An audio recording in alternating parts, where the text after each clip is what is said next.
We are a peaceful people. Struggle is we struggle, and we don't look for trouble. Just ask around. But when outside faces from foreign places talk about taking over, we ain't backing down. We ain't giving up no mountains. We ain't giving up no tree. We ain't giving up no river that belongs to we. Not one blue sake, not one rice grain, not one karage, not a blade of grass. This land is all I know. We gonna make it somehow. We will bend like a bow and never break. Our fathers came here, and they lived and died here, and we ain't moving nowhere. Make no mistake, 'cause we ain't giving up no mountain.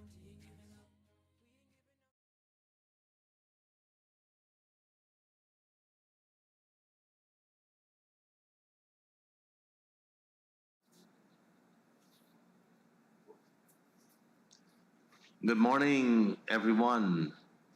I know we've all had a great Easter after the 2 years of COVID shutdown. It was a very enjoyable Easter for everyone, I'm sure of that. Welcome back to the second Speakers National Youth Debating Competition. Already we have completed half of the first round of this second annual Speakers Youth Debating Competition. And we are back at you today after Lent, after Easter, after the Hindu fasting period. We only have Ramadan remaining to be completed at this time. Today, our judges are Mr. Delon Fraser, a passionate servant leader, police officer by profession, who enjoys working on committees, especially those dealing with public speaking and law. Dr. Fraser has a PhD in philosophy and a master's in business administration, also a bachelor's of social sciences degree in international relations, a bachelor of law, and an advanced diploma in project management. He has judged many debates. He's a distinguished Toastmaster himself and continues to serve in many leadership roles. He's also the secretary of the Guyana Table Tennis Association, which I find very funny because I don't see him around the table tennis table. It says Guyana Table Tennis in your. Okay, so my correction. Guyana Lawn Tennis Association. I remember now, yes. At the last election last year, yes. A Franklin Covey facilitator, a Golden Peace Ambassador, Scout, and Global Shaper. Our next judge is Ms. Valerie Gurasamy Smith,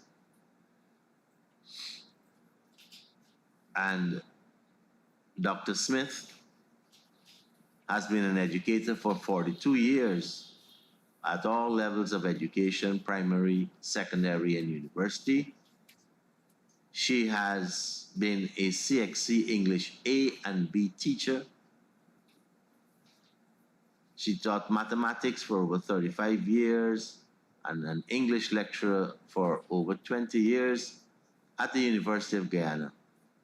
Dr. Gurasamy Smith is the director of the Berea Royal College International. She has been in the pastoral ministry for more than 2 decades. She is a 2-time winner of the University of Guyana's Interfaculty Debating Competition and is also founder and coach of the course Mastering the Art of Public Speaking. Our third judge is Ms. Melissa Dow Richardson, an alumni of St. Stanislaus College, the University of Guyana, the University of the West Indies, At these universities, she read for history, law, and international relations. She also attended the American University of Peace Studies, did psychology there, and the Caribbean Leadership Program. She is a multi-discipline national athlete, and table tennis comes up again.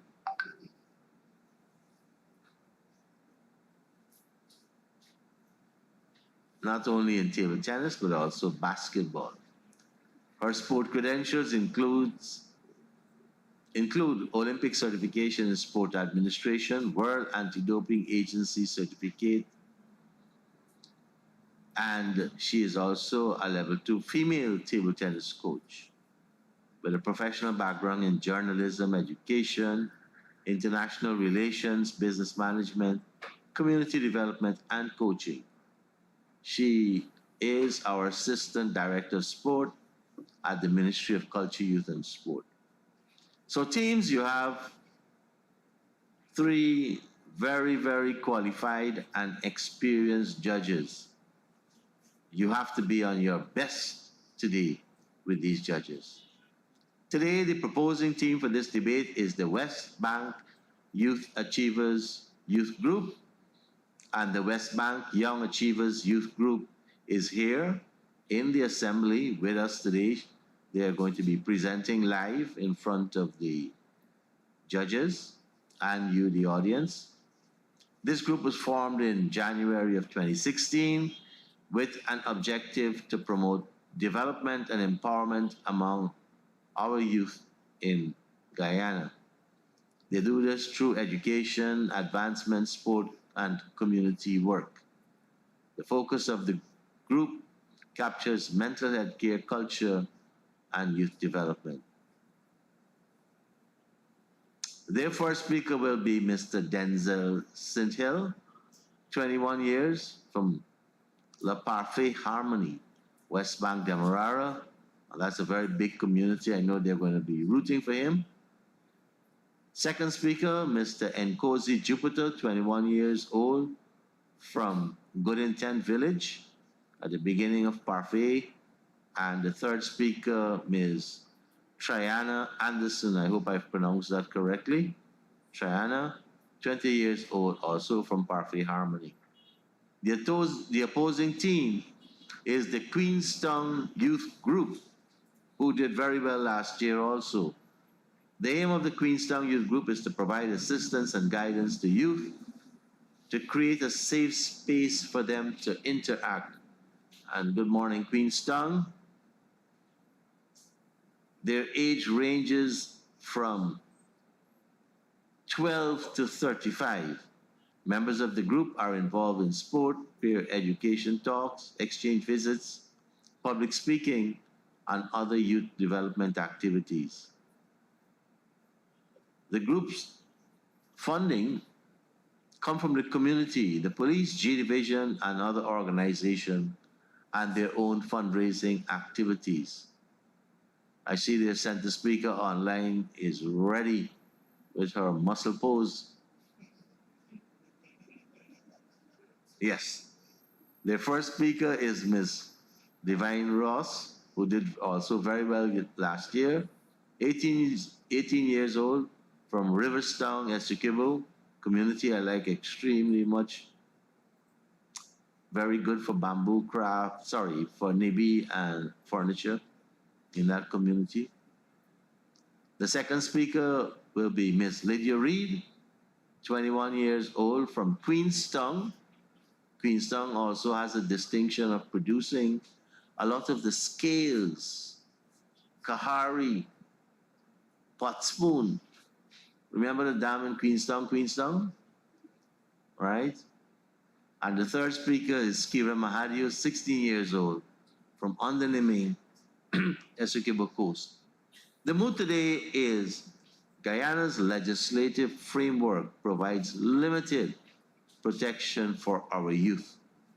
I now declare today's debate open and call on the speakers. The first speaker is going to be Mr. Denzel Sinthill from the West Bank Young Achievers Youth Group. Denzel, your time starts now.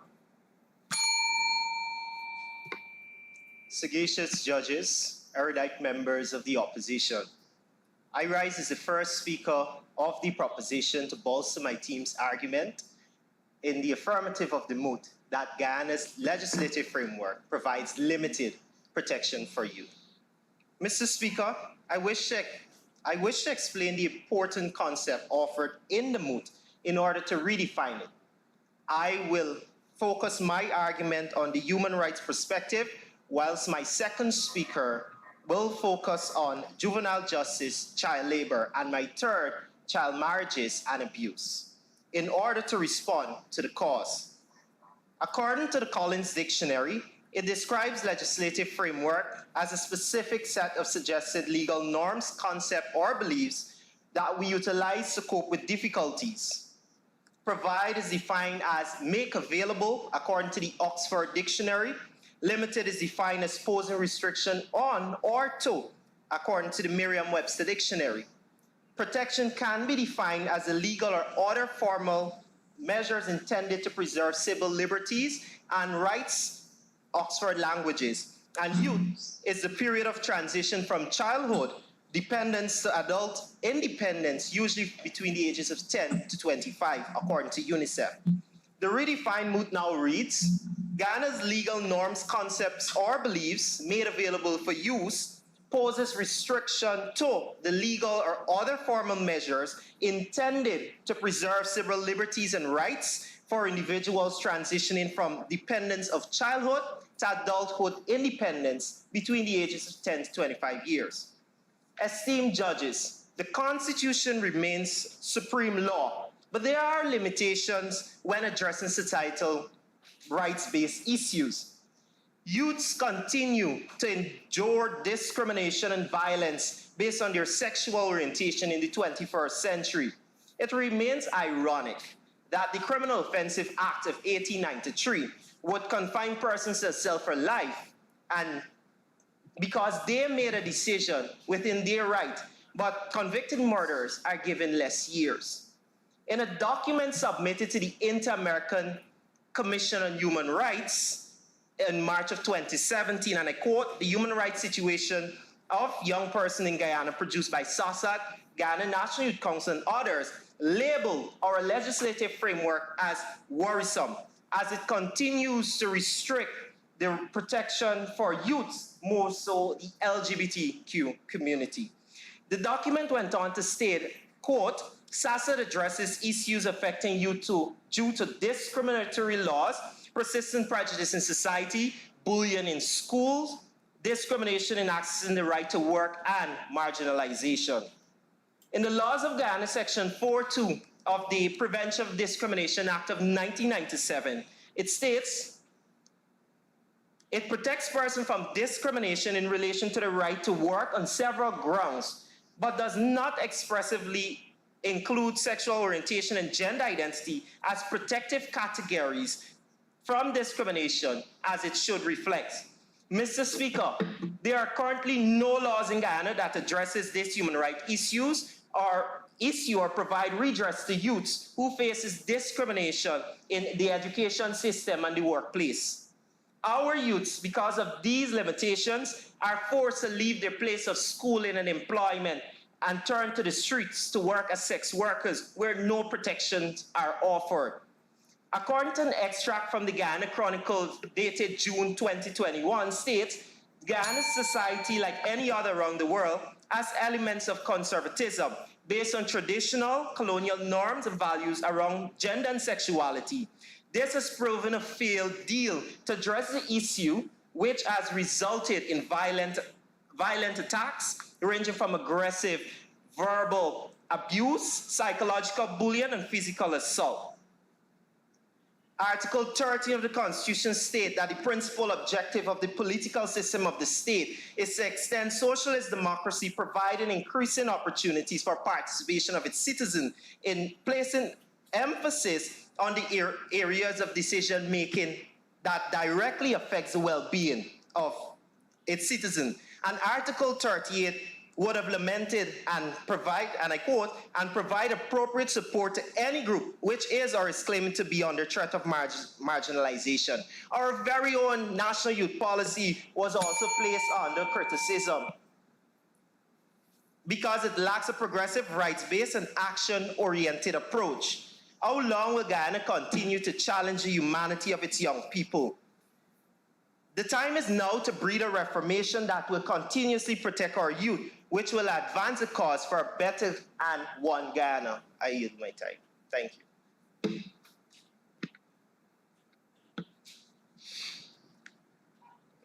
Thank you very much, Denzel. Our second speaker is the first speaker for the opposition, Ms. Divine Ross from the Queenstown Youth Group. Divine?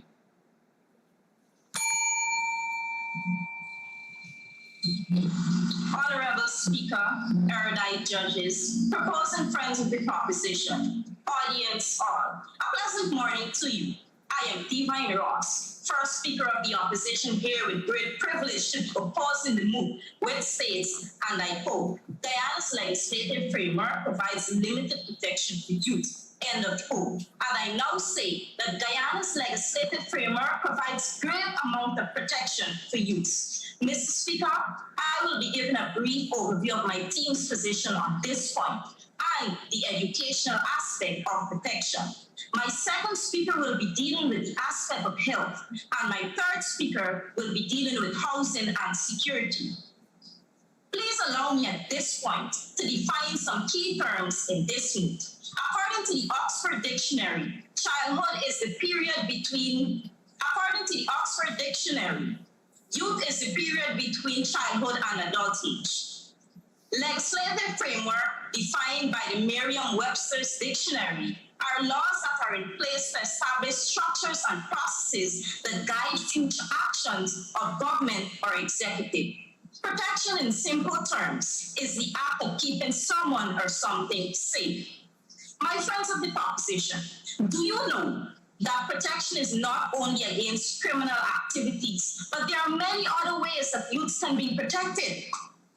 We are all aware of all of the criminal activities that youths face in this country, but we also know that there are sanctions in place for these criminals. Please let us be reminded, Mr. Speaker, that this is the work of the judicial arm of the government. We will be dealing with the legislative arm of the government.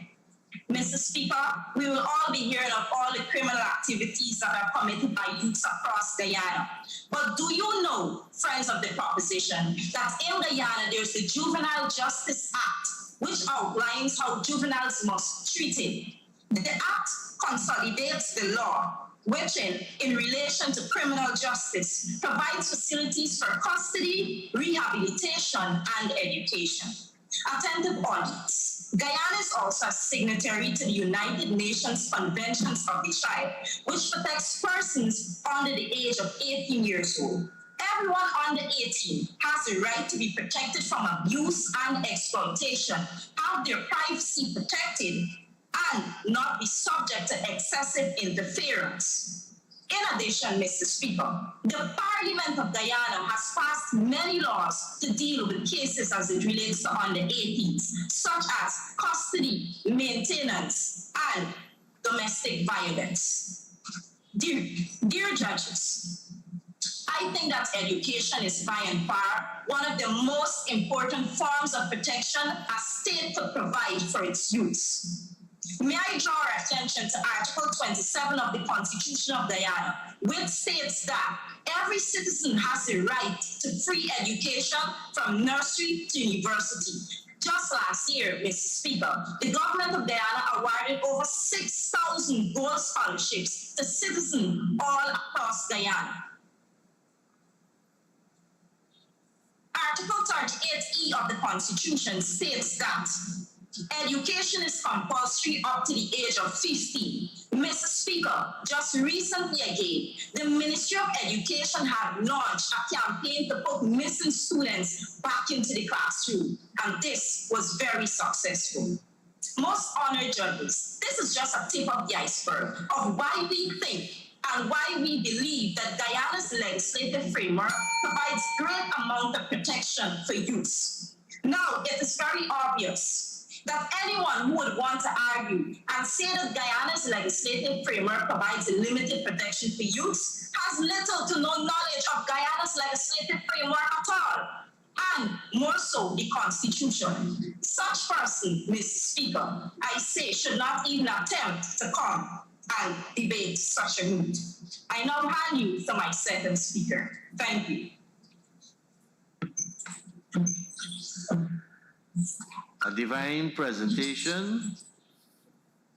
That's a presentation from Miss Divine Ross, a very divine presentation. Our second speaker for that was the opposition for speaker, Divine Ross. For the proposition, the second speaker is Mr. Nkosi Jupiter from the West Bank Young Achievers Youth Group. And Nkosi, your time starts now. Mr. Speaker, venerable judges, members of the opposition and distinguished guests, I stand before you to reiterate why we believe that Guyana's legislative framework provides limited protection for youth. Dr. Vindhya Prasad, the Honorable Minister of Human Services and Social Security, in her 2022 budget debate, highlighted that although the government should protect youths, more can be done.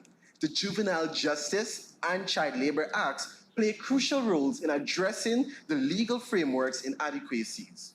Mr. Speaker, while certain provisions of the Juvenile Justice Act have been implemented, others have not. Other proposals include developing open and closed juvenile detention facilities and eliminating cruel and unusual punishment. Solitary confinement and reports of physical abuse continue at alarming rates. In essence, the detention facility's harsh tactics fundamentally contradicts Guyana's legislative objectives. Mr. Speaker, in reality, this legislation is regularly broken. In 2018, the USAID conducted a study in Guyana, and the results were published in the Guyana Juvenile Justice Final Report. Out of 377 adolescents, 11% were in adult jails. This ignores the Juvenile Justice Act. In this same study, 32% of them reported having been beaten by the police. According to the Guyana Chronicle News on April 6, 2019, 4 young men from Charity between the ages of 12 and 15 were thrashed by police for charges that they did not commit. A Sabric News article on January 20, 2021 reminds us about the alleged rape of 15-year-old Colwyn Harding by police with a button, and the mentholated spirits dumped on genitals and set afire by police to 15-year-old Twayon Thomas. Mr. Speaker, it is undeniable that Guyana's legislative framework offers minimal protection for our youth, since they are not totally protected. Child labor prohibits youth from going to school, causes them to leave early, or forces them to mix school and work. The Child Rights Convention also concluded that Guyana's child labor law did not fulfill its standards. They should cover domestic work and employment in family businesses, as well as specifying the categories of risky activity that all persons under the age of 18 should not engage in. Child labor is still prevalent today. We see kids dropping out of school and being forced to work. They toil long hours for little or no pay. According to the Child Labor Act, it is punishable by $10,000 fine, and it is very preposterous. This is not a sufficient penalty to deter child labor. During the COVID-19 pandemic, we saw child labor being disguised as family businesses or small businesses, and this has been increased tremendously. However, our legislation did not provide any form of consent for youths in this category. Mr. Speaker, judges, opponents, and listeners, think about our country's youth. They may be a relative or a friend. How would you feel if they were mentioned among the many countless examples presented due to our legal framework's limitation? It hurts me to see my countrymen and women not completely protected by our laws. In order to maintain our constitution, the government must act first. The investigation into our case is now affirmed. Thank you.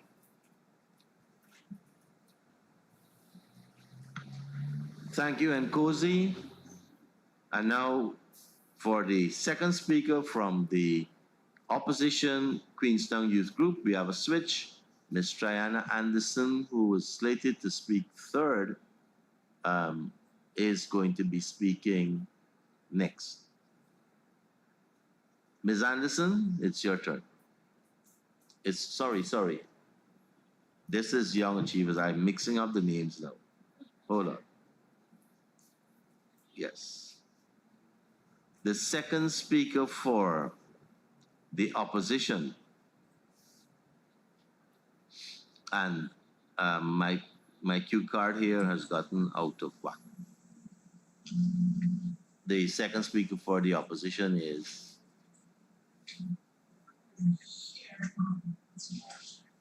Kiara Mahadio. Kiara, it is your turn. Impartial judges, Mr. Speaker, members of the proposition, attentive listeners, good morning. I, Kiara Mahadio, stand before you as the second speaker of the opposition to further express our objection to the move which states, and I quote, Guyana's legislative framework provides limited protection for youth. End of quote. I will focus primarily on how the health of a youth is protected by Guyana's legislation. The Constitution of the Republic of Guyana clearly states in Article 149J, and I quote, everyone has the right to an environment that is not harmful to his or her health or well-being. End of quote. Good health is central to human happiness and well-being, which contributes significantly to wealth, prosperity, and even economic progress. Winston Churchill once said, healthy youths are the greatest assets any country can have. Healthy youths are critical for sustainable development of a country's economy, workforce, global competitiveness, and public safety. The healthier a country's youths are, the more effective their workforce will be. This is not only advantageous for the individual themselves, but for the country as a whole, since with an effective workforce, there will be increased productivity, which results in an improved standard of living. The government of Guyana recognizes this and provides adequate protection for the health of our youths. Mr. Speaker, protection of our youth's mental health is of vital importance. Esteemed judges, I am assertive that you are fully aware of the threat that mental health illnesses pose to a country's youths. Untreated mental health issues negatively influences a nation's youth and results in suicide, a decline in productivity, and generally a poor quality of life. It is no secret that individuals who are mentally ill constantly experience discrimination. The Constitution of Guyana has existing provisions in place for persons suffering from mental health illnesses. Moreover, additional systems are being put in place through a new mental health protection and promotion bill by seeking to make mental health services even more accessible to all individuals, inclusive of our country's youth, while simultaneously safeguarding individuals' human rights. An article published by Newsroom on April 15, 2022, titled Hefty Fines Proposed for People Who Abuse and Abandon Persons with Mental Health Illnesses states, and I quote, any person who commits any act of cruelty to, abuse, or willful neglect of any person with a mental illness is liable on summary conviction to a fine or imprisonment. End of quote. Guyana's legislative framework is being improved to provide even more protection for the mentally ill. Additionally, there are laws within the Constitution of our country that aim to protect the differently abled youths. The Disability Act 2010 of Guyana is an act that provides certain rights to persons with disabilities to provide for the promotion and protection and full and equal enjoyment of the rights, to eliminate discrimination disabilities to facilitate the enforcement of rights and for connected purposes. The Disability Act serves to protect, and I repeat, to protect and fulfill the rights of persons with disabilities in Guyana. Some of these rights protected by this act include education, employment, recreation, and even transportation. This act grants the differently able the chance to live a productive life by encouraging equal access to opportunities. It is evident that Guyana's legislative framework does not provide limited protection for youths. Instead, it provides maximum protection. Thank you. Thank you very much, Kiara from the Queenstown Youth Group. And now for Triana Anderson from the West Bank Young Achievers Youth Group, the third speaker for the proposition. Triana.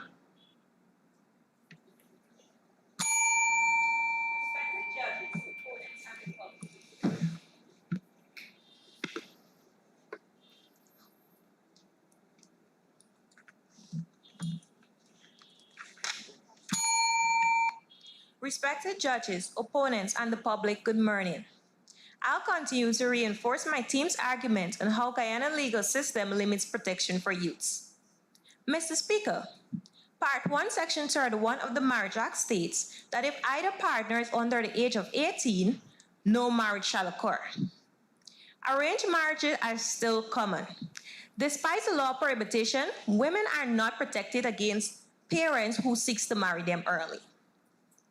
Mr. Speaker, our legislators do not wish to become entangled in cultural conventions and turn the blind eye. Many child weddings go undetected to avoid the law. Isn't it the state's obligation to protect the people's rights? The system has thus far provided scant marital help. Laws alone cannot protect young girls from rapists or sexual groomers.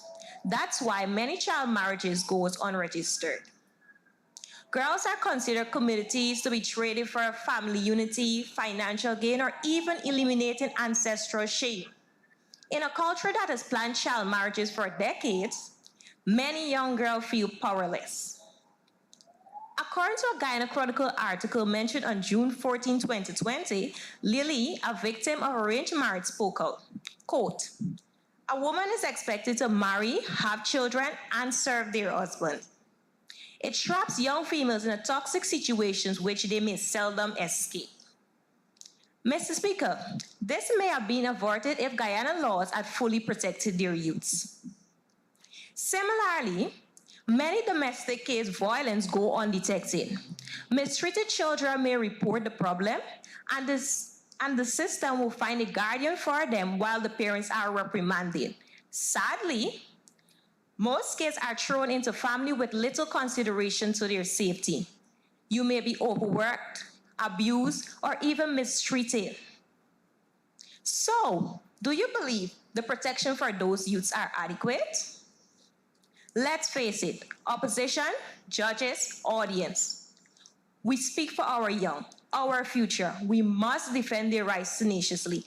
I am certain that safeguarding youths will strengthen and improve families. To sum up my team's case, juvenile justice, human rights, abuse, arranged marriage are all pillars that the legislative framework does not adequately protect our youths. We must stand up for our youth and protect them. Let's help them. I am positive that this will bring a great impact to society. Thank you. And thank you, Triana. That was the third speaker for the proposition on the moot. Guyana's legislative framework provides limited protection for our youth. And now for the final speaker this morning, the third speaker for the opposition Queenstown Youth Group, Ms. Lydia Reed.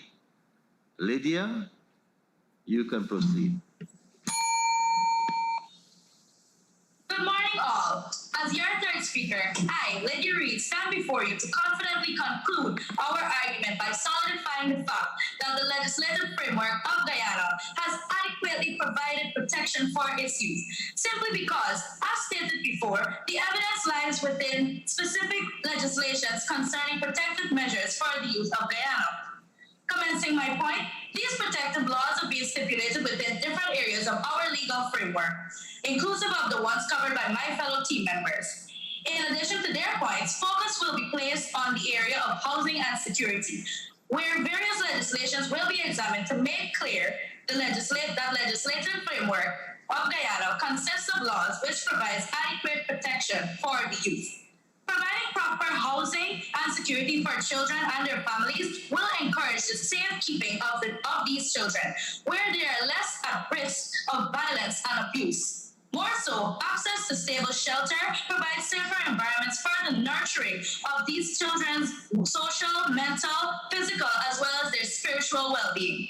Furthermore, competent judges, Mr. Speaker, members of the proposition, and listening audience, concerning the security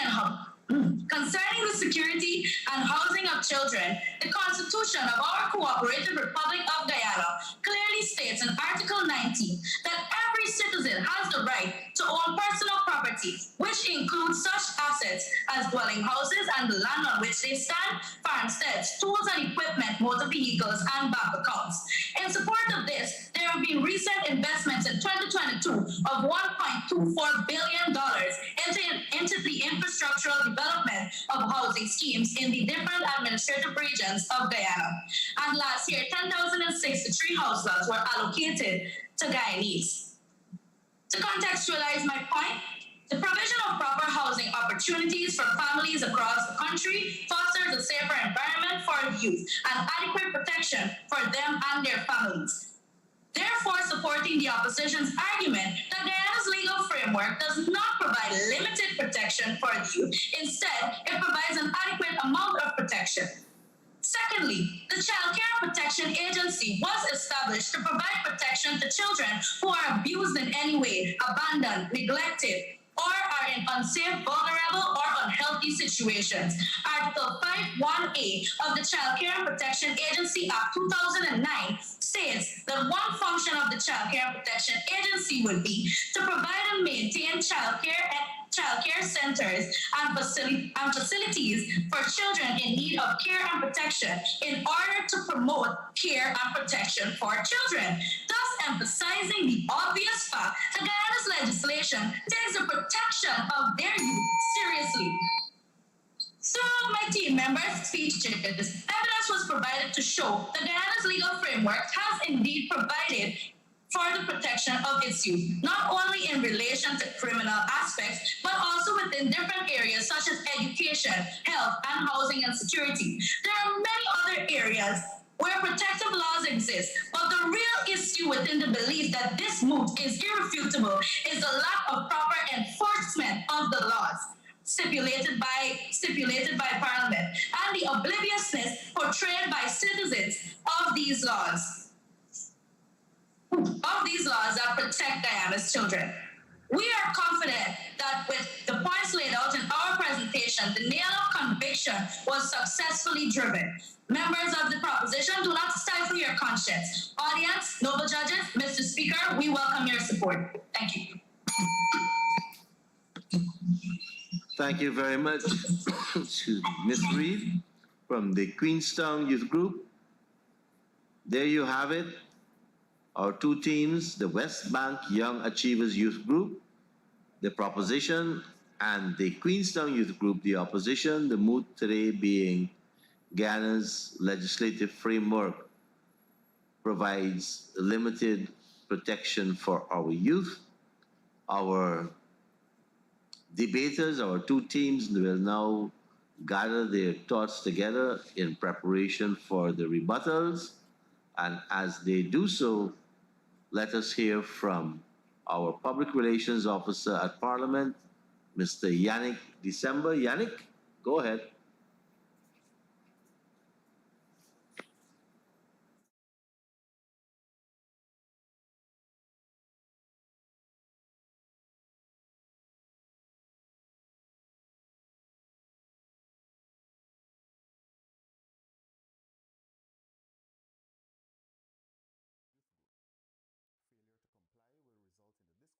of the team.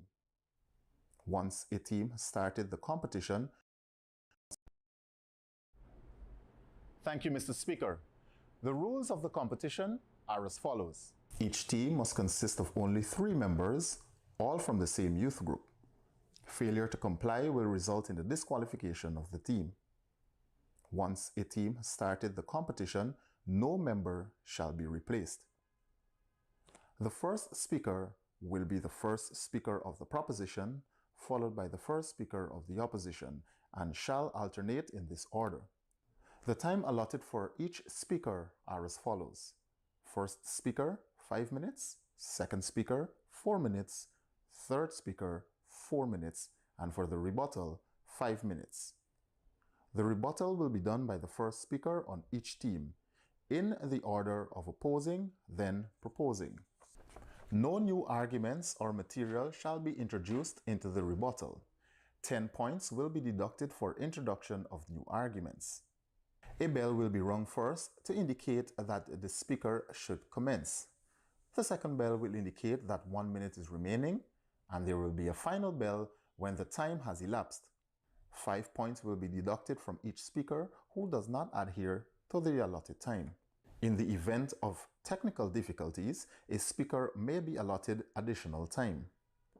This is at the discretion of the judges. Speakers may refer to notes but should not read them. 5 points will be deducted from any speaker who reads a prepared speech. Points will be awarded for reasoning and logic, originality, relevance, mechanics, articulation, attitude to opponent, development of argument, and cohesion.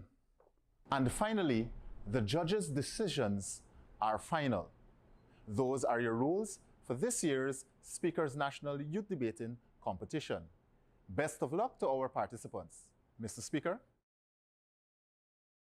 Very much, Yannick. Thank you very much, Yannick. And there you had the rules of the competition from our Public Relations Officer, Mr. Yannick December. Are we ready for the rebuttals? Let's give the teams 1 more minute to gather their thoughts together and prepare for the rebuttals. This is the second National Speakers Youth Debating Competition, the first one being held in 2021. The same 16 teams from last year, 15 of the 16 teams from last year are back with us. One group is new, the Bartica Youth Group. They have joined the competition as another youth organization, did not participate this year.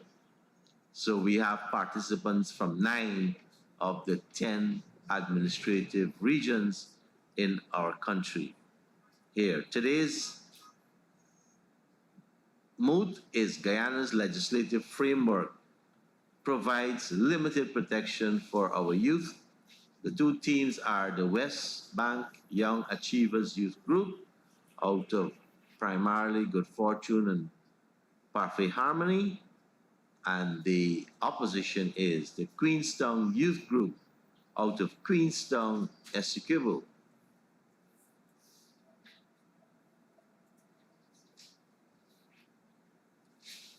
Our speakers today are from the proposition, Mr. Denzel St. Hill, Mr. Nkosi Jupiter, and Ms. Triana Anderson. And from the opposition, we have Ms. Divine Ross, Ms. Kira Mahadio, and Ms. Lydia Reed. The 2 rebuttals will be done by first, Divine Ross from the Queenstown Youth Group, and secondly, Mr. Denzel St. Hill from the West Bank Young Achievers. And for the Divine presentation, Divine is in position. So let us call on Miss Divine Ross from the Queenstown Youth Group to present her rebuttal. Divine? Mr. Speaker, I rise once again to strengthen our team's position on why we believe that the legislative framework of Guyana provides great amount of protection for our youths. Mr. Speaker, the first member of the proposition stated he admitted that the Constitution of Guyana is the highest, right? Meaning that the Constitution of Guyana has the highest authority. He then went on to say that the Constitution contradicts itself. Fair enough. But, Mr. Speaker, he contradicted himself by comparing the Constitution of Guyana to human rights perspective. How could you do such a thing? You admitted that the Constitution of Guyana is the highest, but then you went on to say that the Constitution of Guyana does not line up with the human rights perspectives. Mr. Speaker, the first speaker also talked about discrimination faced by the LGBTQ community. But, Mr. Speaker, may I remind us that this morning that we are dealing with youths all across the country. So, our points and everything that we gathered from the Constitution is in benefits to all the youths across Guyana, not to one particular group. Mr. Speaker, he spoke about the laws that it does not benefit the LGBT community. But then he went on to give points to say that the Constitution does not contribute to the LGBTQ community. Mr. Speaker, the second speaker talked about sex workers.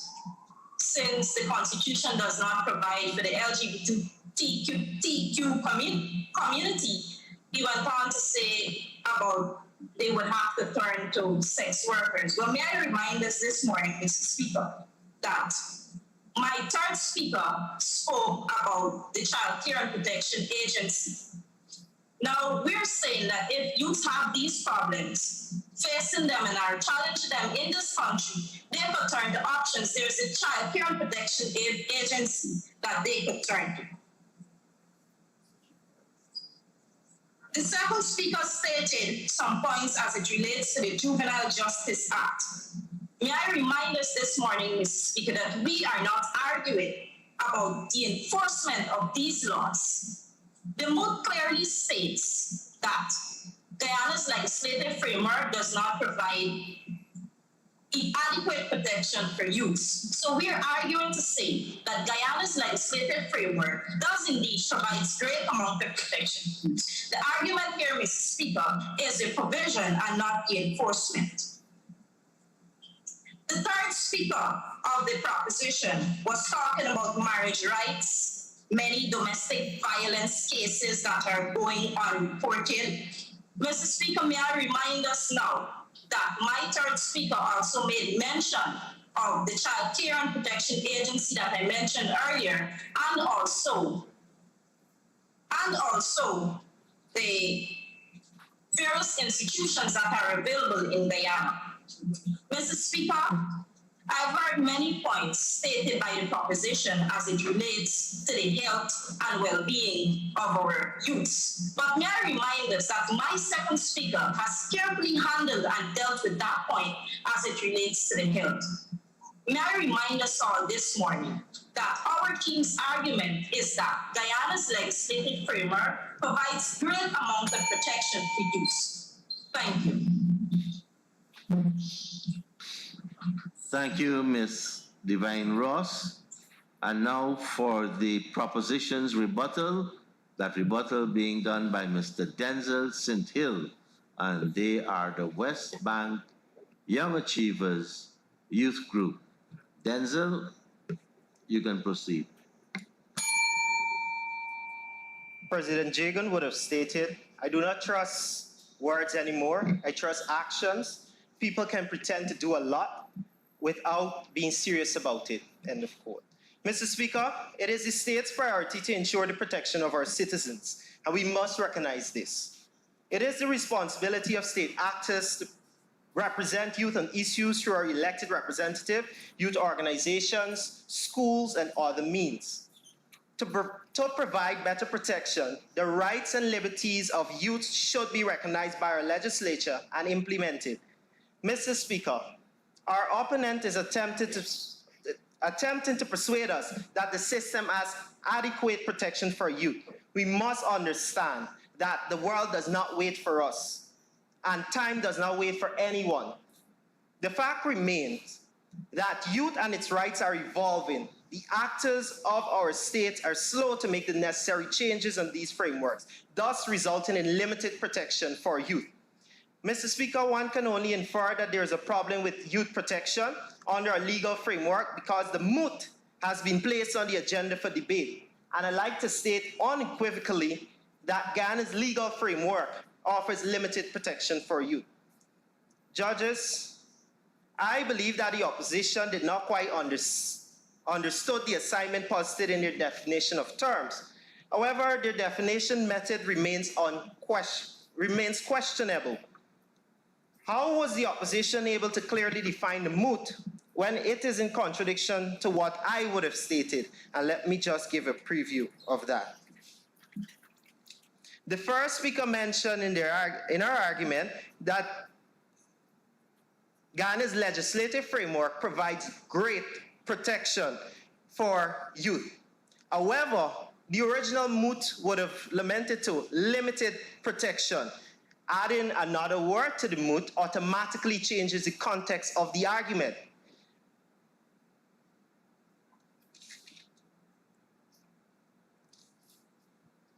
They also would have mentioned legislative versus the judicial, whereby they would have excluded the judicial system. However, I would like to put on record, it is the duty of the legislature to pass laws, and it is the duty of the judicial system and the police force to enforce those laws. We cannot separate the two because both organs work hand in hand.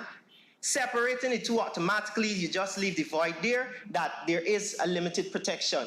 And they would have lamented, and the third speaker would have went on and state that, and let me just get it here.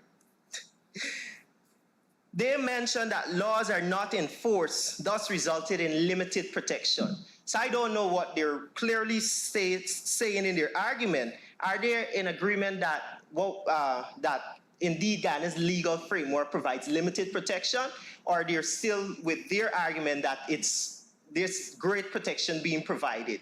So I think there's a bit of confusion when it comes to that regards with their reasoning skills there. Their first speaker would have stated custody and maintenance and domestic violence. But let me just read something from my second speaker's article. According to the 2018 USAID conducted a study in Guyana, and the results were published in Guyana, Juvenile Justice Final Report. Out of 377 adolescents, 11 persons were in adult jails. This ignores the Juvenile Justice Act. In this same study, 32% of men reported have been beaten by police. They're saying that this Juvenile Act protects the young people, but this is clearly not so when the report is reflecting different. Thank you.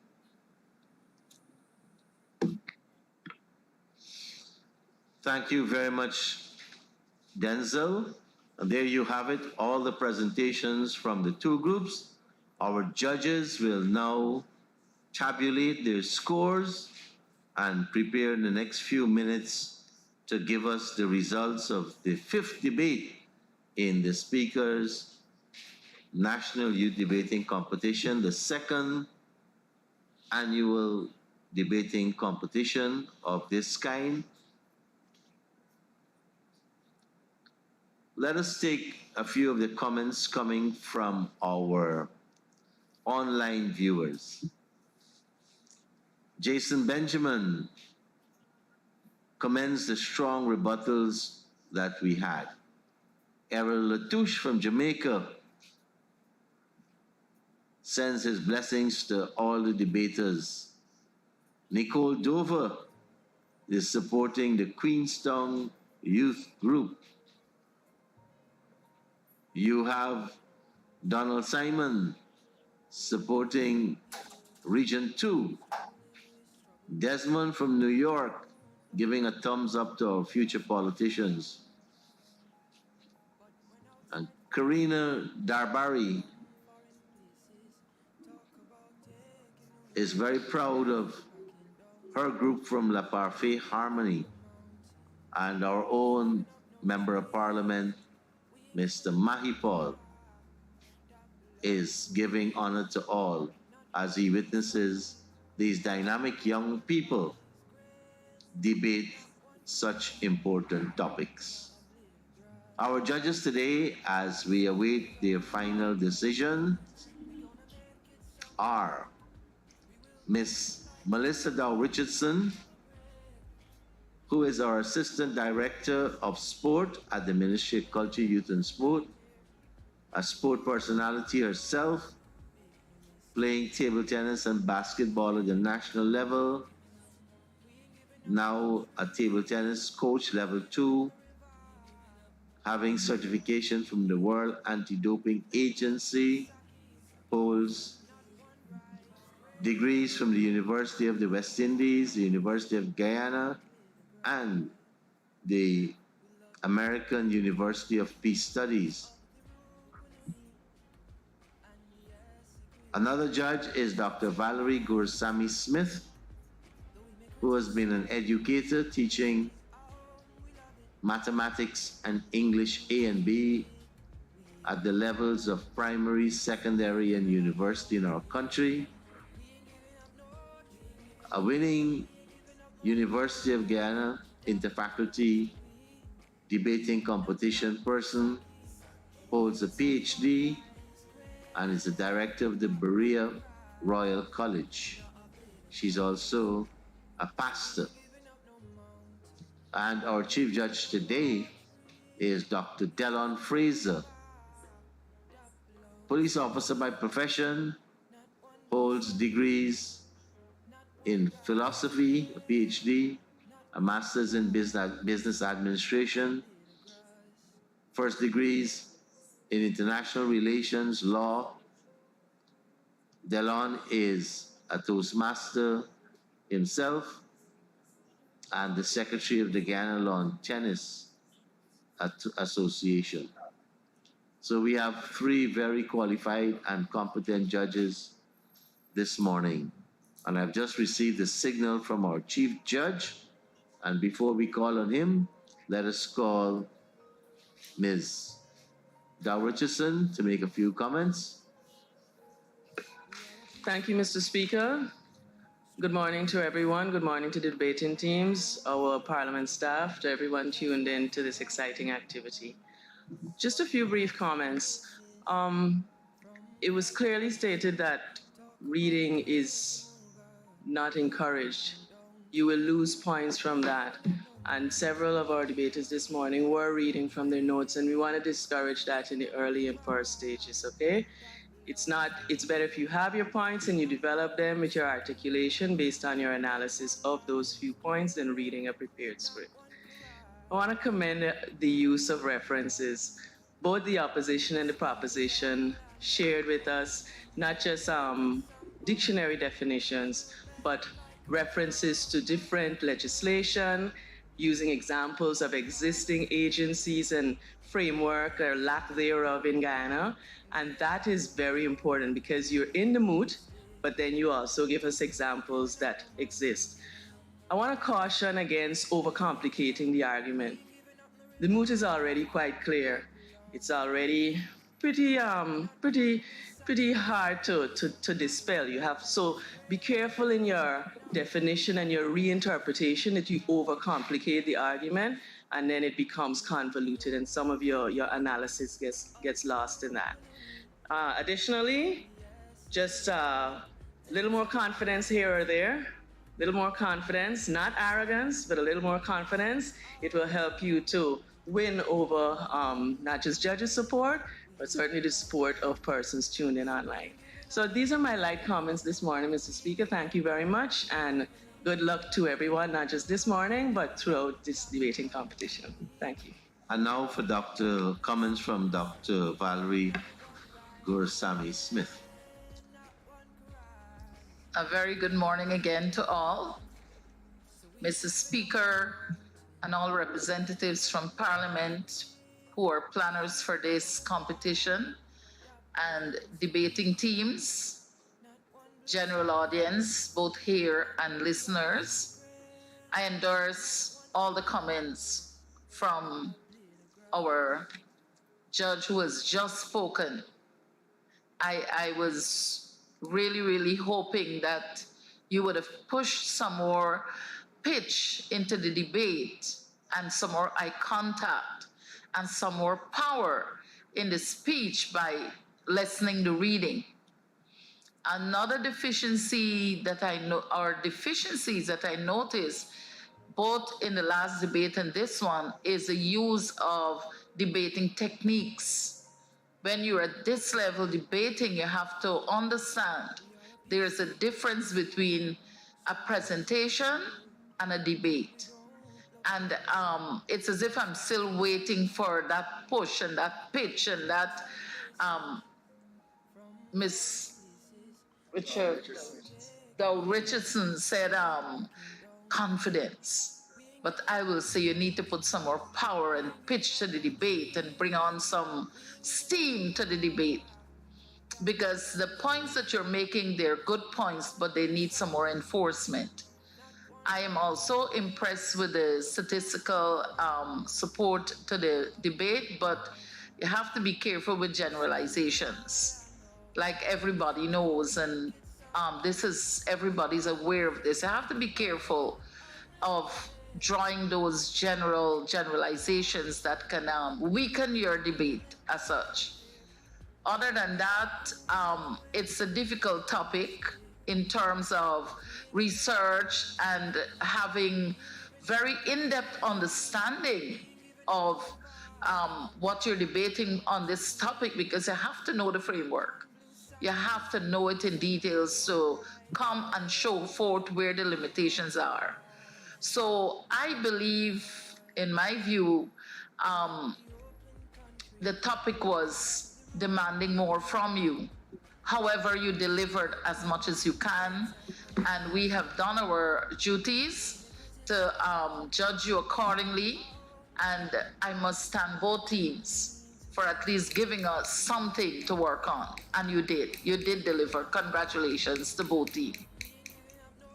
And now for our Chief Judge, Dr. Delon Fraser.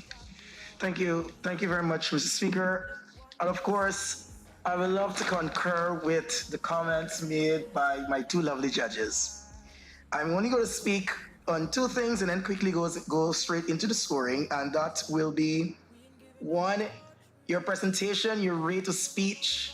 Some of you really spoke fast, and again, in doing so, you didn't get the opportunity to develop the argument in the way you wanted to develop the argument. So I am going to encourage you to work on your rate of speech, and you can practice this, rehearse your speech so that you can get within the time in. And so the other argument is with regard to time. You must be able to manage your time. Once giving an allotted time, you must be able to come and present your arguments within that time. And again, a good way of doing this is rehearsing your speech, practicing your arguments, so that when the time comes, it will fit nicely into the time that is allotted. With that being said, Mr. Speaker, the scores are in. This morning, the three combined scores of the judges are, for the proposition, 264 points, and for the opposition, 260 points. Yes, it was a very close debate. Moreover, with respect to our best speaker for today, we thought while some speakers had the enthusiasm and the energy and the zest, they brought it to the fore, but our judges thought that the person who did really well with respect to articulation, enunciation, and pronunciation was none other than Nkosi Jupiter, the second speaker of the proposition from the West Bank Young Achievers Club. So, Mr. Speaker, those are our scores. We would like to congratulate each and every one of the presenters here today, and we do look forward to the others growing from strength to strength. We thank you. And thank you, judges. Thank you, Chief Judge. Congratulations to both teams, and congratulations to Nkosi and the West Bank Young Achievers Youth Group for their successes this morning. Thank you very much. See you at 2 p.m. today for another debate in the Speaker's National Youth Debating Competition. Thank you.